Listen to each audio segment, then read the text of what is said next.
નમસ્કાર, આપ જોઈ રહ્યા છો નેશન પ્લસ ન્યૂઝ. હું છું આપની સાથે હેતલ ભગત. વડોદરાના જૈન ઉદ્યોગપતિ મુમુક્ષુ બાબુલાલજીની દીક્ષાની અનુમોદના અર્થે સિદ્ધચક્ર મહાપૂજન યોજાયો હતો. 28 જાન્યુઆરીએ વર્ષીદાનનો વરઘોડો અલકાપુરી જૈન સંઘમાં નીકળશે. જૈન અગ્રણી દીપક શાહે જણાવ્યું હતું કે અલકાપુરી જૈન સંઘના બાબુલાલજી બુરડ 21 ફેબ્રુઆરીએ રાજસ્થાનના સાંચોરમાં આચાર્ય શ્રેયાસ પ્રભ મહારાજ પાસે દીક્ષા અંગીકાર કરશે, જેમની અનુમોદના અર્થે આજે જૈનોમાં સૌથી મોટું ગણાતું સિદ્ધચક્ર મહાપૂજનનું આયોજન કરવામાં આવ્યું હતું. આ કાર્યક્રમની માહિતી આપતા મુમુક્ષુ બાબુલાલજીના લઘુબંધુ વિજયભાઈ શાહે જણાવ્યું કે આ મહાપૂજન માટે મુંબઈથી ખાસ વિધિકાર પંકજભાઈ શાહ તથા વડોદરાના જૈન સંગીતકાર ઋષભ દોશી પધાર્યા હતા અને આ બંનેની જુગલબંધીએ ભગવાનના સુંદર સ્તવનોની રમઝટ બોલાવી હતી.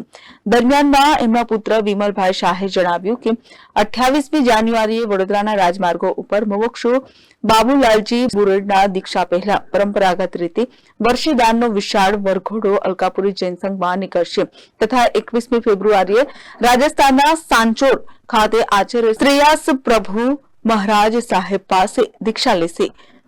આ માટે અલકાપુરી જૈન સંઘથી પણ મોટી સંખ્યામાં લોકો દીક્ષામાં જોડાશે, એમ વિમલ શાહે જણાવ્યું હતું. અમારા ઘરના વડીલ શ્રી બાબુભાઈ તારાચંદજી બુરડ દીક્ષા લેવા જઈ રહ્યા છે. એમની દીક્ષા મહાસુદ બારસ 21 ફેબ્રુઆરી 2024 સત્યપુર નગરે સાંચોરે રાખેલ છે. એમની દીક્ષા ઐતિહાસિક દીક્ષા પદાર્થક 77 દીક્ષા પદાર્થક શ્રી શ્રેયાસ પ્રભુ મહારાજ સાહેબના દીક્ષામાં થશે, એમના આશીષથી થશે. અને એ 28 જાન્યુઆરીએ વર્ષીદાનનો વરઘોડો બરોડા સંઘે રાખેલો છે અને 15 ફેબ્રુઆરીએ મુંબઈથી સાંચોર તરફ દીક્ષાર્થી પ્રયાસ કરશે અને બરોડાથી પણ બધી વ્યવસ્થા દીક્ષામાં સાંચોર પધારવા માટે રાખેલ છે. તો આપ સૌને દીક્ષામાં પધારવા માટે ખૂબ ખૂબ આવેદન.